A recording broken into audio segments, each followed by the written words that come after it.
I got the best fucking news today, and I don't want Ooh, to tell everyone because it feels like I'm gonna jinx jinx myself. it. So I'm knocking on wood as I say that. Okay. So you do or you don't want to share? I'll share it, but I'm knocking on wood as I'm gonna tell you this. But Okay, so awesome. starting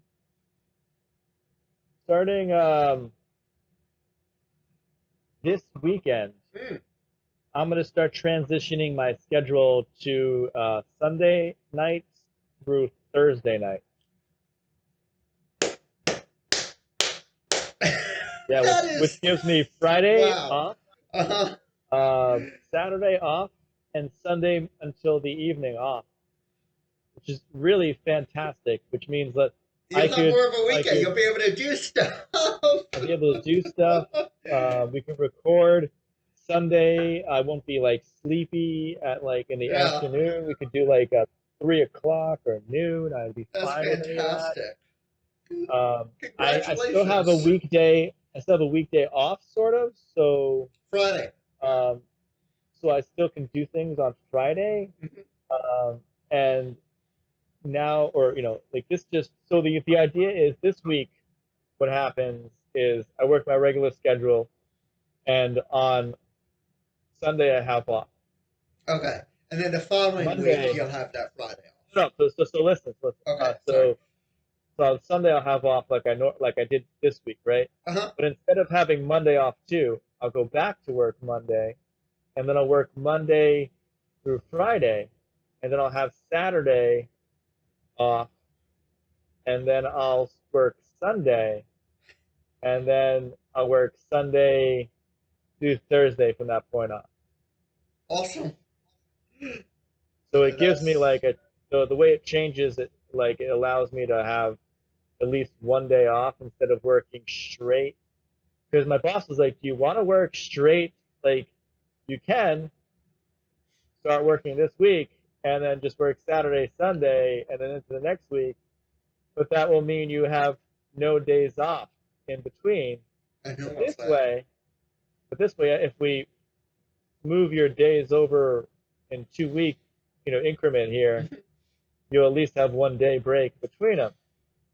And I was like, that works fine for me. Um, I don't have a problem with that.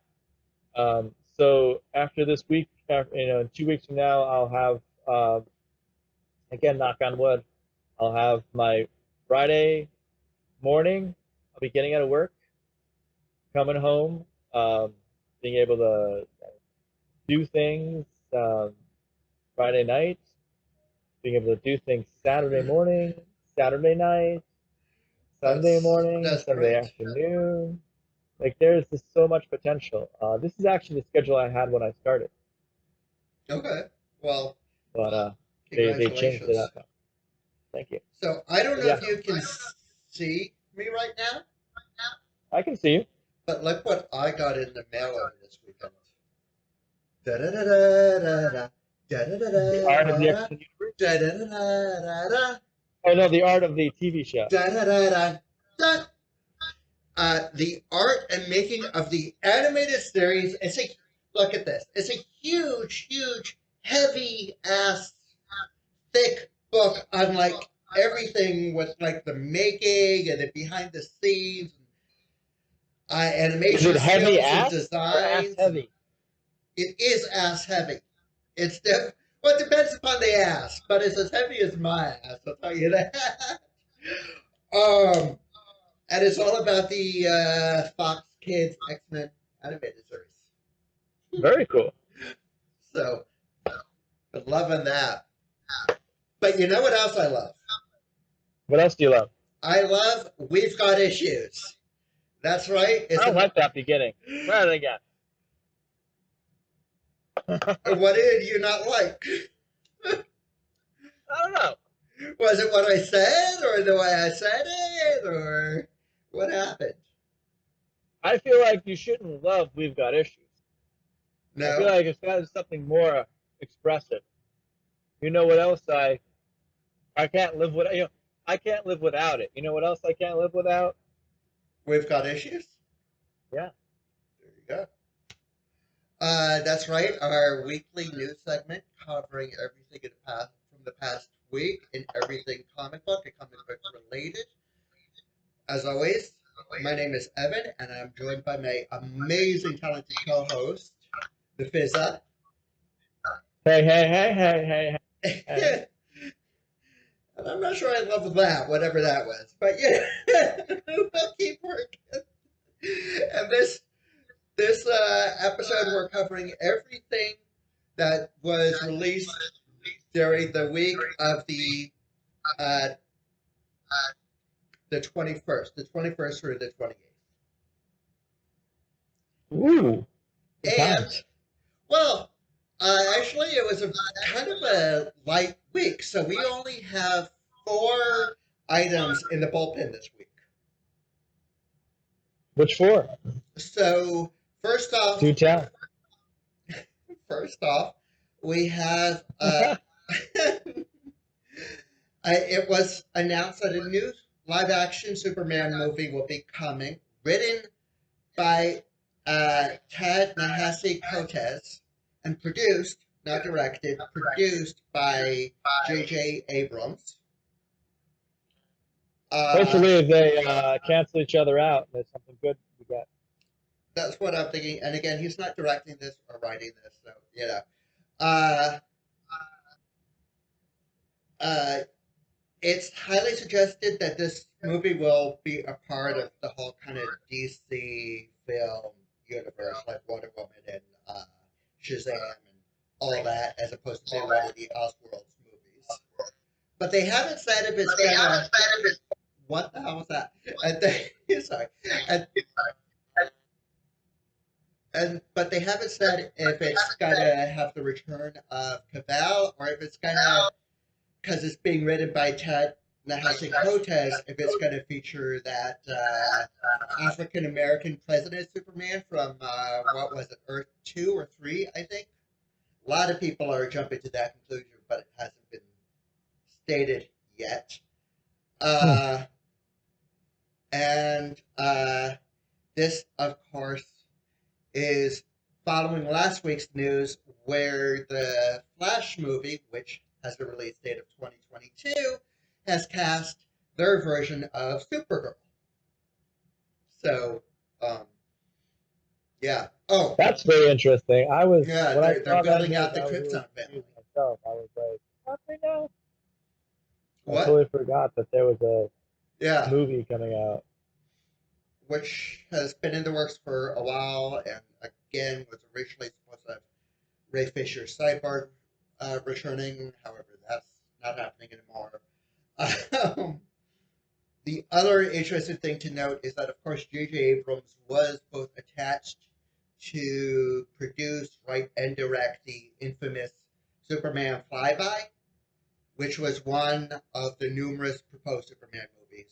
One of the ones that got the closest to actually getting made before Superman Returns, which was before Man of Steel.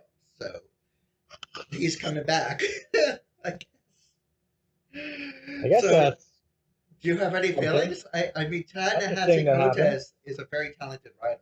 That's for sure. He's written books, comics, columns. Yeah. Yes. Okay. Well, moving. I don't know. Like I said before, maybe maybe the two could even each other out. Abrams might just be quote unquote producing, but he's gonna put his finger in all the pies. That's the kind of guy he Lens is. flares everywhere. Oh God! If I never see another lens flare again, it'll be too soon. I don't. The words. Words. I have none. Okay. If we start talking about Star Trek, I'll not stop. I've got so many opinions about that. Well, not this week, but we'll have to Okay. maybe in the future. JJ, I've got a love-hate relationship with JJ. Either I hate everything he's doing right now, or I love everything he's doing right now. It's like okay. I feel love like Lost. most people can agree with you on that. I loved Lost, and I really enjoyed parts of Alias. I think Fringe is fantastic. But then, there are other things he's done. And I've been like, but God, why? Why, God? Why would you let this Why happen? did you? Why would you do this to humanity? You know what I will say? I will go ahead and make the comparison between J.J. Abrams and Brian Michael Bendis. Do you know what Do you know Uh, what the comparison is that I'm about to make? They're both good and produce good results when it comes to creating their own original material. However, when it comes to adapting pre-existing material, the results can be iffy, to say the I don't know if least. I'll even agree with that because um, Brian Michael Bendis did a fantastic job with Ultimate Spider-Man, which of Daredevil. course is everybody's argument, and sure, there's no denying. I didn't say Spider-Man, I said Daredevil. Oh, okay. He did a fantastic job with Daredevil, and you're right, he did a good job with Spider-Man as well. But what I was gonna say is Brian Michael Bendis' problem is actually too many characters. Mm, Like if you give him a team. 4, 5 characters at the most, not even on a team, like 5 characters including their support characters, he should not have more than 5 people in the entire story. Okay. Because if he gets more than that, it just becomes him shoving the lines that he wants heard or read on the book into anyone's mouth. He doesn't even care. But if you give him like just a handful of characters to work on, he does a very good job of just teasing out what those characters can do. He did a good job, I think, on Daredevil. He did a great job on Alias. Mm, I think it's called Alias Jessica Jones now because I don't want people to confuse it with the Alias TV TV series show, or right. something. I don't know. But I think you're right. that's a fantastic series, comic book series. Beautifully painted covers, well drawn characters. Mm-hmm. Not like uh, art drawn. I mean like well crafted, well But built again, Bendis characters. came up with that character. I do not He, believe she was a pre-existing character before Bendis. I could be you're wrong. probably right about that, but I'm just saying like his small the book was small. Yeah, yeah. It was an intimate book with just a few characters really to focus on, and that's my point is that when he stays with these small characters, and actually that those characters interacted with his Daredevil characters, Mm. and they did a good job. Um, I think he did a good job with smaller, more intimate stories. It's when he tries to do these big Avengers books or these big world consequence, universe consequence books that it just becomes just the worst thing I ever put in front of my But eyes. so you're taking a wait and see approach that when it comes to the Superman But you might be right movie. about Brian. You might be right about J.J. Abrams too. Like let's think about it. Like when he does smaller stories, do you Mhm. think he's better? I think Fringe was good, but that was a very big story. I thought It didn't maybe start out as big as it eventually became, though. maybe I think maybe what it is with people like J.J. Abrams though is I think they need to not be in total control of everything. Mm. I think this is the George Lucas syndrome, right? When you've Okay, got sure. full control over everything, everything just becomes this like vanity project, and it's no longer there for the story. It's no longer a collaborative effort there to there where you're making something together. It's your like vision, and some people their vision is fantastic. Like not everyone can make fantastic movies all the way through every time. And I would say even a lot of directors who had like strong points of view and got their vision through, like someone like Kubrick, Mm. you know, very very difficult director if one's to believe to work with, let's do the stories to work with, and yet created some great movies. And Hmm. then yet his last few films were not particularly well received, and that's at the point when he has such power.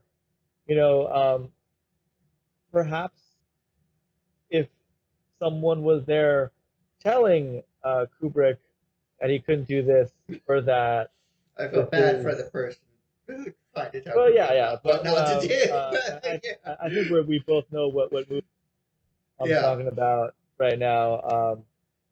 But you know, it's just that you know, one of my favorite once said that art thrives through limitations, Mm. and you know, And when there are no limitations. if Yeah. you have to work smarter, I mean, if you have to work smarter, you know, that's one thing. But if you just throw money at something, you just get carnival. You know, as someone else I respect who makes films, um, you know, they suggested the superhero universe is just a big carnival attraction, and I think to a certain extent they're right. But if it's done right, if it's done well, if it's done, you know, clever, it can also be something more. My favorite superhero movie to this day is still Fast Color. There you Um, go. and you would argue it's not a superhero movie, but a super person movie, so So whatever. speaking of fast, Fast. What's gotta go fast? fast. Uh, Furious? Fast and the Furious? The not in comic? this episode. There's enough Okay. podcasts on that phrase as is. Um, the Flash is returning this Tuesday. This Tuesday. This Tuesday. I'm Uh, just excited about it. I'm excited about it returning. I'm especially excited about it returning after knowing that it is going to help tackle the whole Diggle Green Lantern thing. Oh, nice. So they have stated that David Ramsey, who plays Diggle, is not only returning in the back end second half of this season of Flash, but he's also going to be popping up on all the other Arrowverse shows throughout this season. And they are going to deal with the whole, tease at the very, very end of the Arrow finale, where, of course, One ring to rule them all. Yeah. So what are your thoughts on that? I'm excited. I've always Diggle been a big Green fan of Lantern. Green Lantern Corps, and even though I despise Hal, um, he's the biggest goofball and at the same time the worst. I just don't like him. But that being said, I love the Green Lantern Corps, and I'm kind of annoyed that they're changing Diggle's whole like persona, his superhero persona. But at the same time, I didn't love his superhero persona. Right. I felt like Really? I felt like his superhero persona was shades of other superheroes in the DC universe that they It did not definitely have was. the cojones to give him the code name of. He could have Okay. been Gladiator. He could have been a Guardian. He He could have was been. He was Guardian. So Was he James Guardian for a Olsen, while? but Okay. yes. I didn't. I guess I missed that. He should have been Guardian right away. I don't remember what his name was for a while there, but he could have. It could have been Guardian right from the start. Uh, I was really excited. I would have been really excited to see that. But Green Lantern. But as Green Lantern, that sounds cool. I'm down for that. And you know, Awesome. I Me guess I missed too. a lot of the Arrowverse. So, but hey, it's cool that he's getting a Green Lantern ring. I think it's neat that it's someone in the Arrowverse already, Hmm. but also if he's not going to have a series or be a regular thing, which it sounds like he is going to be for right now. If he's not after this season, I do hope that the ring moves on to someone who will stick around because, you know, I know some actors get tired of playing the same character. He's been Diggle for A 10 years long time. Yeah. now, 8, I um, think. Yeah. 8 years now. So, you know, I don't know if he's willing to hang around Lantern for another 5 years, but I'd be happy to see him Well, as a Green Lantern for, so for the future. so Yeah, go regarding ahead. that, I mean, I certainly hope that this leads into more of an Arrowverse related Green Diggle Green Lantern spinoff. However, don't forget that there is also going to be a live action Green Lantern core TV series over on HBO Max, which will have nothing to do with the Arrowverse. So Yeah, I heard it either had way, you'll something. be It was getting going to be more plenty of of Green a Lantern. anthology or something weird like that show. Yeah, That's fine. I'm down for that. I like Green Lanterns. As I said, I'm a big Thor fan. And I'm down to see super, super, space cop stories. It sounds great. I wonder if anyone who wrote the comic book will be writing the show because I'm a big fan of one writer in particular, um, Tomasi, who's I think did a really good job on the core. So I'd love it if they could bring some of those fun comic book writers to the show, but you never know. They probably won't. Um, what about the Flash, though? he's going to be in it. I don't know. They really didn't have much to say on the flat. This is just all Diggle Okay, I related didn't realize news. if you had anything else to say. What about Legends of Tomorrow? Anything to say about that? Is there Nope. anything happening Just with that that? Diggle's going to be on it. It It doesn't was have a all right. premiere I date was just yet. checking your on the shows. I mean, we spend so much time talking about the the CW, DCU. Over It on the is other show that you do. well, yeah, but I just mean in general, like as people in the world, because Sure. they like. I feel like there was a time when I was sitting there going, every night of the week there's a DC superhero show. Well, pretty soon, there won't just be DC shows that you can watch, there'll also be DC shows that you can listen Ooh, what's to. this about? You said. As first announced last year, uh, we have learned more about DC Comics partnership with the Spotify platform, where a bunch of characters will be getting narrative driven audio adventures uh, as a part of a multi year agreement. The first project to launch doesn't have a premiere date outside of sometime in 2021. Is going to be penned by David S. Goyer and is called Batman Unburied. And all we know about it is it will explore the darker aspects of Bruce Wayne's psychology. Outside of that, we know that future shows will deal with characters such as Superman, Lois Lane, Joker, Wonder Woman, Catwoman, the Riddler, Batgirl, Katana, and Harley Quinn. Now, are these tied into any specific This is a universe? whole Are they their no, own universe it's to its own themselves? universe, and we don't even know if it's going to be a universe yet or separate stories, but it's not going to be tied to the comics to any Because anything else. at first, I was thinking it sounded a little like what Marvel did. You know about what Marvel did? It is exactly like what Marvel is doing. Yes. Well, but Marvel has some that directly connect to the MCU. Like for those fans out there who don't aware of it, you might want to look up the Avengers: Infinity War, the Cosmic Quest, and the Avengers: Infinity War, the Hero's Journey. If you're interested in some of the side characters that are in shows like WandaVision, what they were up to during Infinity War, we can find out by listening to their podcast audiobook. But they But also like have. Sorry. yeah, I was gonna say, but like that's a definite connect right from the MCU to their book universe, which is great synergy. Sure.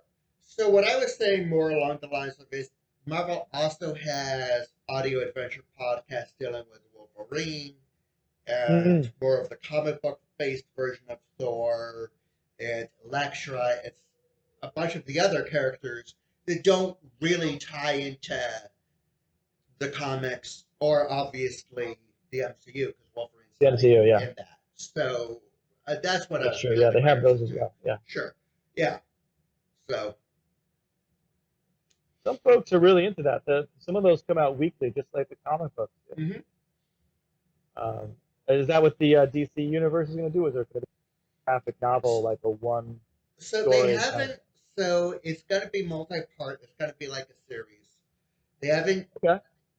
stated much on the specific details, like length or release schedule or anything like that. All we know is it's going to start in 2021 with featuring Batman by David S. Goyer. We don't even Interesting. All right. know who the cast is yet. Okay. They're keeping this very, very I'm. tight-lipped. I will say that I've had some Tight-lipped. Get issues. it? Podcast. I didn't even do Nice. that on purpose. I will say that I've had some issues with some of the work that David S. Goyer has done, but I would be down to check this out. Just to see what's going on. Awesome. All right, what's our last and most important bit of news? We've saved the best for last here. We did. You picked up on that. I know you're definitely going to be interested in this. You know I will. Say it. The return of Milestone. Milestone Comics! You know what I just watched, actually, before we started this podcast? What? The short documentary on the creator of Milestone Comics. Well, there were like 4. So. Well, the main McDuffie driving or behind it. Dwayne McDuffie. Yes, exactly. Did you know the man was like a brilliant scientist as well as a writer? No, I did not. He wanted to be an astronaut, but it turned out he was too tall. I have seen photos. He is a very tall guy. I can believe that, but I didn't know that. Yeah, watch this documentary. It's free right on YouTube. If you send it to me via Slack, I'll attach the YouTube URL in the description. Okay, yeah, I will send it to you. Yeah, it's fantastic, and I highly recommend it. And speaking of fantastic and highly recommended, tell me more about Milestone Comics' return. So it's returning in, again, DC and their whole digital first initiative. Milestone returns issue 0, which is going to be like one of those one-shots that they do that, it's kind of going to... Another issue 0 because they did that last year. With Rebirth. They did a Milestone Returns issue 0 last year. So they did for DC Fandom. They're going to be releasing it to the public along with additional... Okay. Along with additional pages that weren't in that original version. Ooh. So... I mean... there you go. And the best bit is it's available digitally today. Now, go and get it. Go get it. I'm gonna get it. It will be released in comic book stores in May, the 25th. So a very long delay between now and May. I don't know what that is, but and it's. Again, very similar to Rebirth issue 0. It's going to be reimagining the Big Bang, the Dakota police brutality protest gone wrong that resulted in some of the citizens receiving superpowers. And guess who the writer is?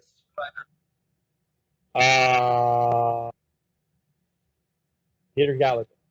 I mean, you have the story, so guess is a bit of Mark Waid?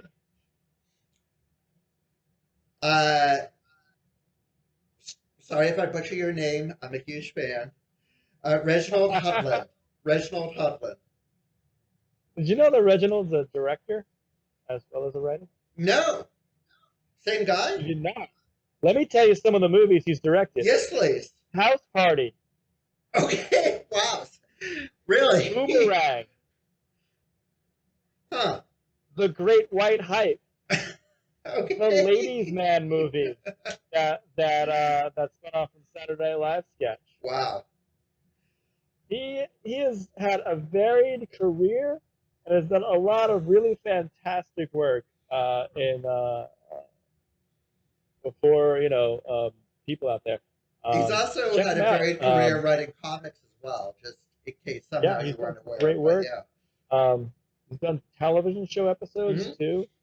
too. He's keeping busy because he's got a lot to give and a lot I of mean, interesting sorry, go ahead. work to Yeah. provide us. I mean, since And this is Dwayne just one of those. McDuffie.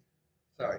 And this is just one of those fantastic moments where he'll just pop up, and you'll be Yeah. like, "Oh my gosh, is Yeah. he really writing this?" Yeah. Yeah, That's what happened to me.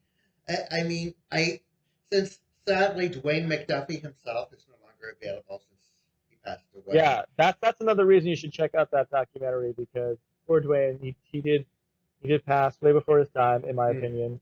me too. But he gave us so much, and you'll find out He how much if you listen wrote to. for a bunch of the DC animated famous Yeah, series. he He worked did on so on much. those. He worked on Ben 10.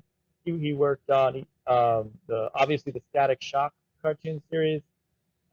There's a lot of which is maybe not obvious to some people. Actually, I should stop and say I said obviously the Static Shock, but Static was a product of Milestone Comics. Well, so Milestone, let me cut yeah, you off for a second. And here's what I think we should do, if you're game. Just throwing yeah. that out there for the people watching. Let me finish with the details of the whole Milestone relaunch, and then why don't we talk Right. about it? Why are we so excited about this? Does that All sound right, good? that sounds fantastic. Awesome.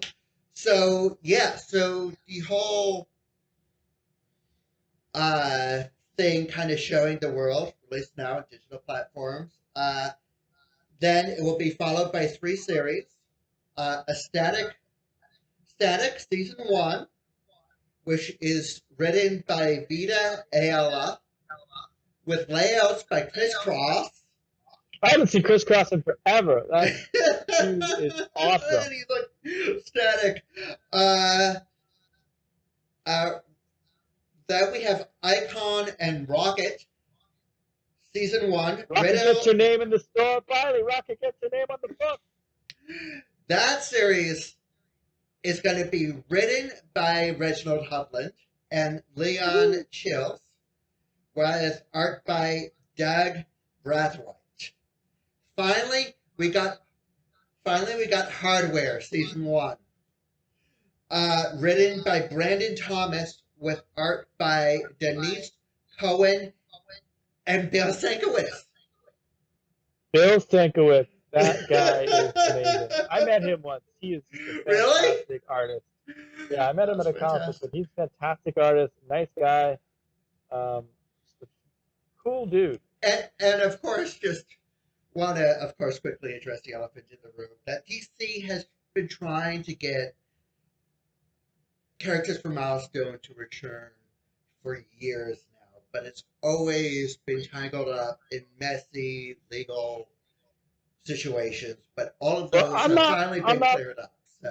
I'm not hugely familiar with the legal situation, So I can quickly sum it up for you if you want. So I was gonna say I can't comment on that specifically, but I am aware that the cool thing about Milestone Comics were that all these people of color got together to create a universe starring people of color. So these were all original characters that these writers and artists came together to develop, and it was under an imprint that was technically connected owned and by distributed DC, through right? DC Comics. So but they were very hands off. Anytime that there's like a situation where someone creates something and they're licensing it to do other things, there's always going to be a potential for situations where reprinting and getting other versions of it out there might be a little problematic. So really quickly, because it's actually very simple. Thanks to a video that I watched that did a great job simplifying. Oh, nice. Maybe you can put a link to that video. I will. Great idea. Great idea, Fizzle. I don't mind if I do. So, when Dwayne McDuffie, who, as you mentioned, was a huge driving force behind the creation of Milestone Comics. When he sadly passed away, he left his ownership of the company and characters like Static and other things to his wife. And apparently, when DC went to the creators of Milestone to try to get rights to use the characters, this woman was not invited to those meetings. And that's why it kept on falling apart. Because she had such a huge claim in the company, and yet she was never at any of these meetings. So That's and then she would read about it or hear about it and go, "Wait a minute, you're doing what now? But you never asked me." So I don't know. I don't what want to happened. sound like too judgy at this point, but that sounds like the stupidest thing I've ever heard. It is the All you had to do yes. to get this thing through was invite the person who owns a stake in the company to the table. Apparently, there were other 101 of shenanigans, the and there's negotiation. questions of who knew and who didn't know, and all sorts of stuff. But yes, it's very, very stupid. Well, no question. It is. It's pretty silly. Anyway, So back on the importance of Milestone Comics in the 90s. That is makes me mad actually. Now that I'm sitting here thinking about that, damn it! Why did you tell me that?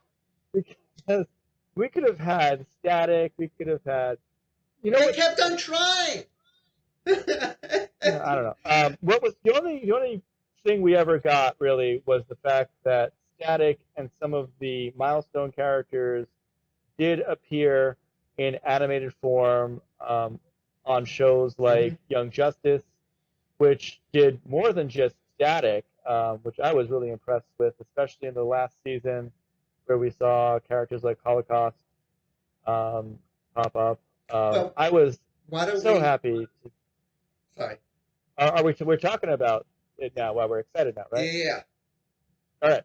So yeah, I was so happy to see that little glimpse of more Milestone characters because, you know, when I was young, I remember those comics being in the store and being in like the dollar bin because people hadn't bought them when they originally came out. Some comic stores didn't even carry them. Some, you know, also there wasn't marketed very well. Like I talked to when I started buying them, I ended up talking because as you do when you go to a comic shop to your comic shop guy, and you get to learn things. You get to hear the stories, you know, about the history of comics. You'll get told the story of, you know, the Robin Colin, if you want him to survive story. You'll hear all these different stories.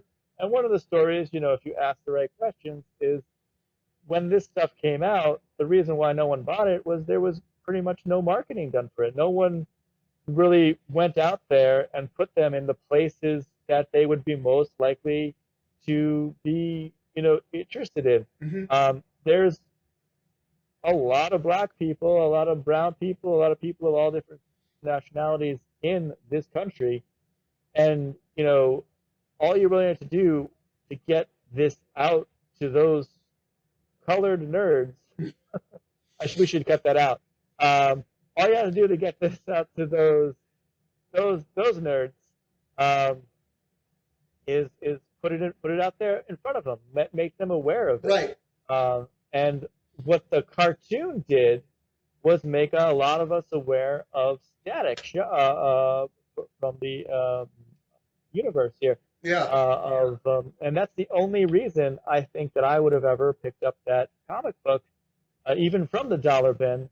Even though I was a poor kid. About the character to begin with was only because of the cartoon, and then I was like, "Who's this?" And then I found out more. I was a poor kid, so I always was ready for that dollar bin reading.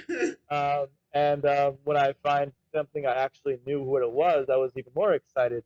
And that's where I found Static. I was like, I watched this cartoon. You know, what's this about? And you get to find out that the reason that that cartoon even got made was because this comic book was coming out and Dwayne, he was working on he was writing episodes, I think, of the Yeah. of Batman, I think it was Justice it? League Or and Batman. yeah. Yeah, he was working somehow was working on the or with the shows, and I believe he wrote the pilot of Static Shock as He well. did. And the story I heard is that he wrote that pilot in 2 days. Less, like hours apparently, and it Yeah, blew everyone at the network away.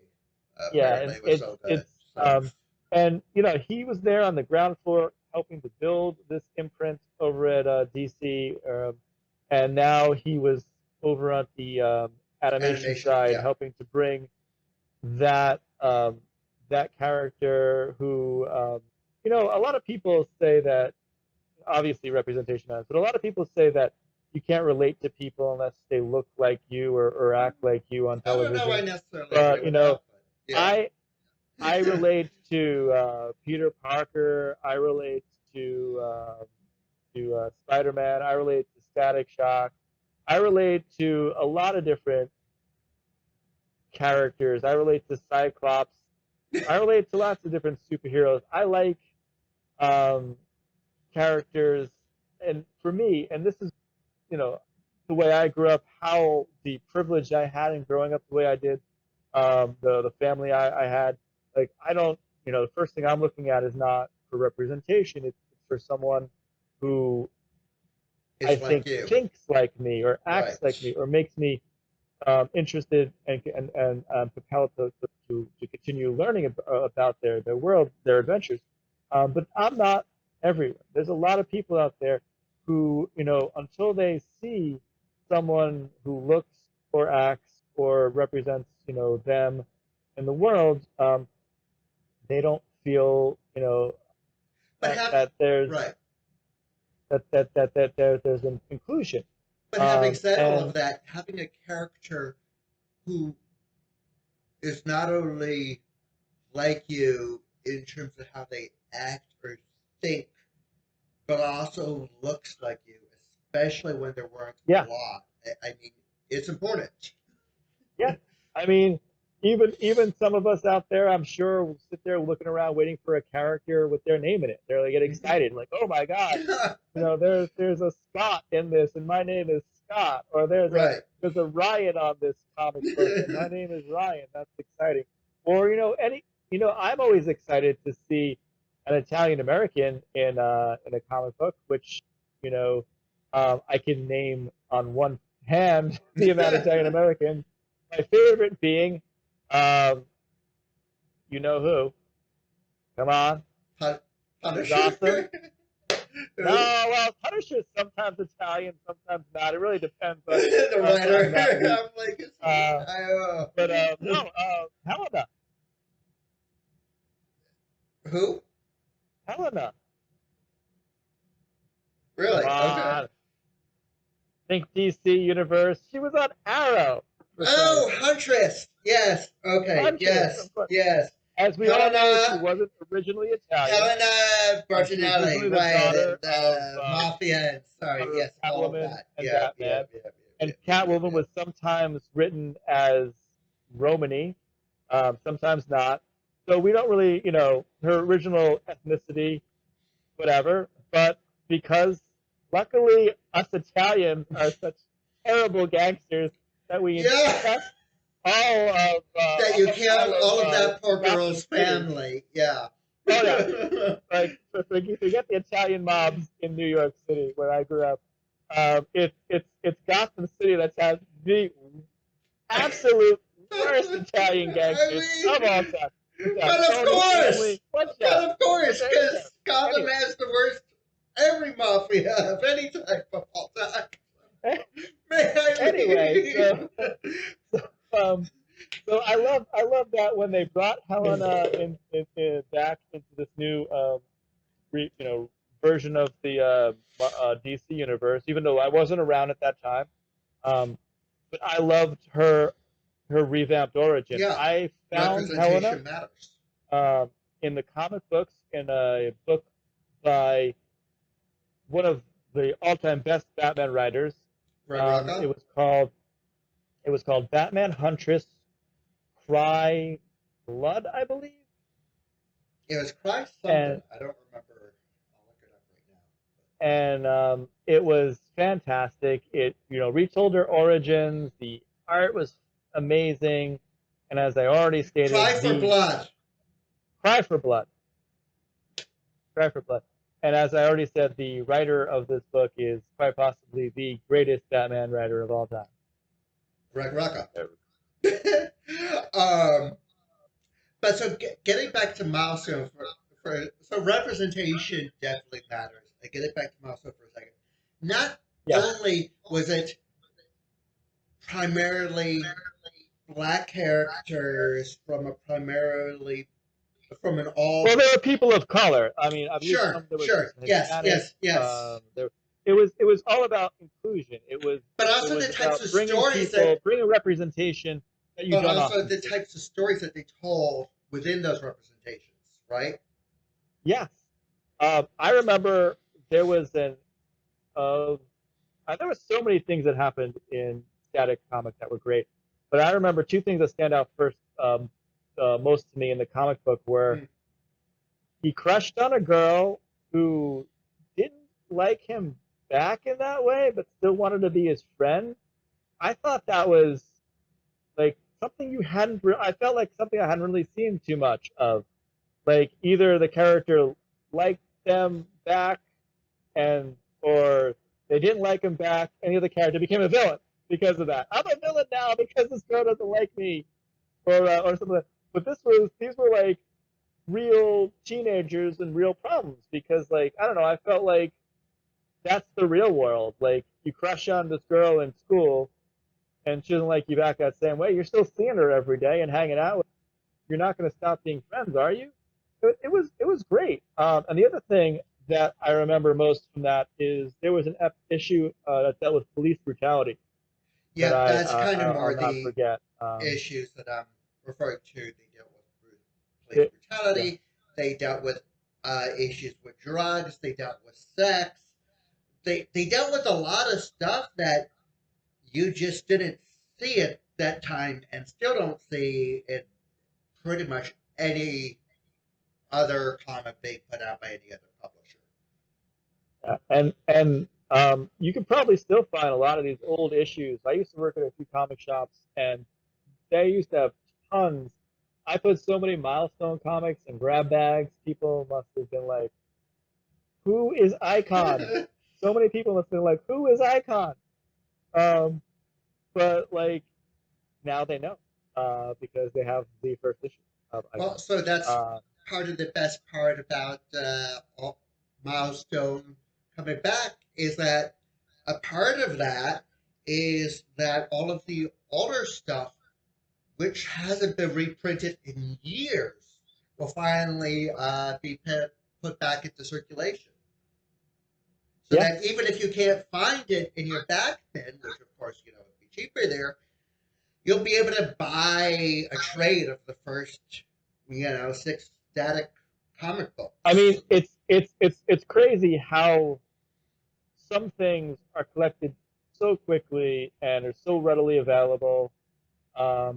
Like I had been a little interested in checking out the Hickman X-Men, so I looked into how to read all that, and apparently they're just producing books that are just called like X-Men or X by Hickman, and they're chronologically printing everything in his new version of the X-Men universe.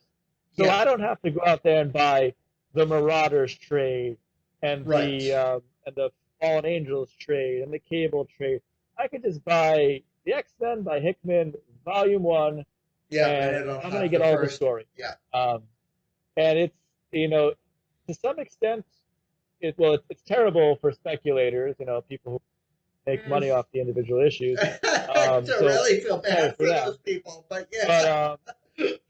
But for those of us who just want to read a good story, which is what I got into comics for. You know, I didn't get Right, into same. collect like expensive In comics. hope that they I go up didn't in get into value. it And, yeah. to just focus on Spider-Man or whatever. Even though Spider-Man was probably one of my first superhero introductions, it was because I liked the stories that I was seeing on those cartoons and stories I was reading in comic books. I was a kid who didn't read much. I had uh, dyslexia. My parents saw that I liked cartoons, got me comics because, Is that well, he something likes you feel Spider-Man cartoon. He must like the Spider-Man comic. Maybe he'll read this. And I'm sorry, is that it something that you got feel me into comfortable collecting. sharing? And, I'm sorry, what? I just want to know really quickly if you actually feel comfortable sharing that with our audience. That fact, if so, that's very brave of you. Or if you'd like to chat with Dyslexia? that. Yeah. No, man. That's the least of my problems. They can Okay. solve it. That's Um, very brave of you to yeah, share. that's like level one. That's easy There's stuff. so much shit wrong with me, man. I don't know where to start. Yeah, I got issues. What can I say? Why I'm here. The But title yeah, don't no, lie. dyslexia isn't even the worst problem, and I've got a low functioning too. There are people out there who have very serious dyslexia problems.